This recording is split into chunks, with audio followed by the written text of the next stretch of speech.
Doctor Mohammad ইউনূসকে নিয়ে বাংলাদেশের রাজনৈতিক বক্তব্যগুলো সবাই আমরা শুনছি একের পর এক, কিন্তু মার্কিন যুক্তরাষ্ট্রের যারা সাংবাদিকরা আছেন বা গণমাধ্যমগুলো আছে তারা ডক্টর মোহাম্মদ ইউনূসের বর্তমান যে অবস্থা সেই অবস্থান নিয়ে কি ভাবছেন। আমরা মার্কিন সাময়িকী ফরেন পলিসির একটা প্রতিবেদন দেখে মনে হয়েছে আমেরিকা কি আসলে ওনার বিপক্ষে।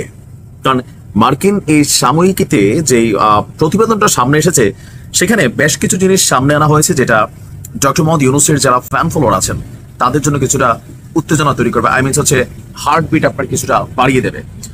দর্শক, মার্কিন সাময়িকী ফরেন পলিসিতে এই প্রতিবেদনটি যিনি লিখেছেন ওনার নাম হচ্ছে মাইকেল কুগলম্যান। তিনি ফরেন পলিসির সাপ্তাহিক সাউথ এশিয়া ব্রিফে লিখেন এবং প্রায় 20 বছর ধরে এই অঞ্চলগুলোকে নিয়ে কাজ করেন। তিনি বলছেন যে প্রতিবেদনটিতে গত বছরের আগস্টে ব্যাপক গণ আন্দোলনের চাপে বাংলাদেশের সাবেক প্রধানমন্ত্রী শেখ হাসিনার পদত্যাগ করার পর প্রায় 10 মাস বাংলাদেশকে নেতৃত্ব দিচ্ছেন Nobel laureate doctor Mohammad Yunus. শুরুর দিন থেকে তার কাজ ছিল কঠিন। দীর্ঘদিনের সরকারি দমন পীড়নের পর বাংলাদেশের পুনর্গঠন, গণতন্ত্র, স্থিতিশীলতা, প্রত্যাশা সবকিছু জনগণ একটা কঠিন অবস্থায় ছিল। তো এই সময় নিজের অবস্থান দৃঢ়ভাবে তিনি ধরে রেখেছিলেন, কিন্তু এখন চাপ বাড়ছে। তো কেউ কেউ বলছেন যে বিএনপি নির্বাচনের কথা বলছে, একমাত্র একটি দল, আর বাকিরা কেউ নির্বাচন চাইছে না। তো নির্বাচন চাইবে কিভাবে? জামাত কি নিজেদের নিবন্ধন ফিরে পেয়েছে? পায় নাই। এনসিপির কি নিবন্ধন হয়েছে? তাদের তো হয় নাই। তো বাংলাদেশে এই মুহূর্তে ক্ষমতার দিকে ধাবিত হওয়ার একটা দল আওয়ামী লীগ নিষিদ্ধ, একটা সাময়িক সময়ের জন্য। তো সেখানে বিএনপি একমাত্র দল যারা নির্বাচনে গেলে তারা সরাসরি পাশ করবে। অন্য দলগুলোর তো বেইলি নেই, আপাতত ভোট আছে কিন্তু রাইট নাও তাদের আইনি অধিকার নাই। তো যাই হোক, চাপ বাড়ছে, পরিস্থিতি ক্রমেই উত্তপ্ত হয়ে উঠেছে।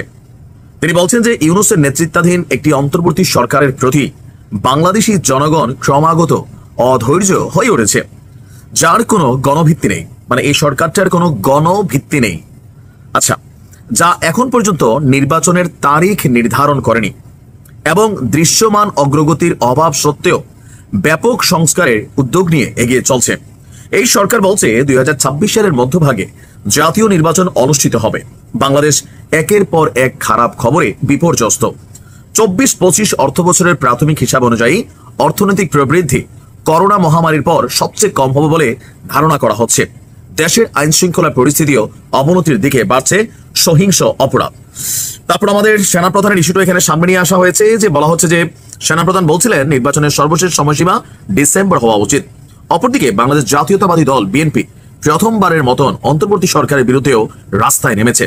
আর কি বলা হয় যে এখানে অনেক কিছু আমরা যদি দেখি, মানবিক করিডোর, তারপর হচ্ছে আরো বিভিন্ন ইস্যুতে এই প্রতিবেদনটিতে মাইকেল কুগলম্যান তিনি কথা বলেছেন। তারপর অনেক কিছু লম্বা তিনি লিখছেন, জুলাই আন্দোলনের শীর্ষ নেতা, শিক্ষার্থী পরিচালিত রাজনৈতিক দল জাতীয় নাগরিক পার্টির প্রধান এবং অন্তর্বর্তী সরকারের সাবেক তত্ত্বাবধায়ক নাহিদ ইসলাম জানান, যদিও ডক্টর ইউনূস এখনো পদত্যাগ করেননি, তবে এই হুমকিটি সম্ভবত একটি কৌশলও হতে পারে বলে পরিস্থিতির গুরুত্ব বোঝাতে তার চারপাশের মানুষদেরকে সতর্ক করার জন্যই হয়তোবা করা হয়েছে।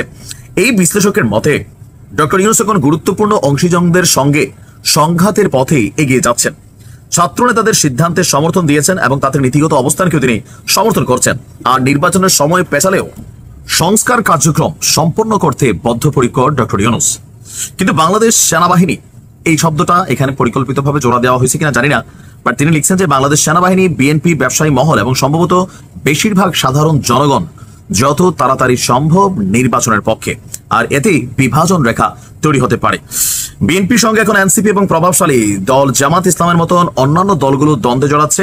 আর নানান মতাদর্শী দল যখন নিজেদের দাবি নিয়ে রাজপথে নামে তখন রাজনৈতিক সহিংসতার আশঙ্কা বেড়েই যায়। তিনি এই নিবন্ধনটার মূল যেই বিষয়টা তারা যেভাবে লিখেছিল, আমরা পুরোটা পড়তে গেলে অনেক লম্বা সময় লাগবে, যে হট সিটে ডক্টর মোহাম্মদ ইউনূস।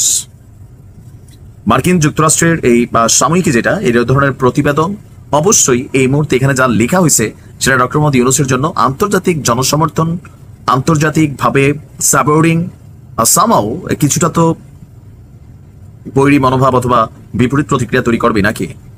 দেখা যাক এই ঝড় কিভাবে কাটে। ভালো থাকো।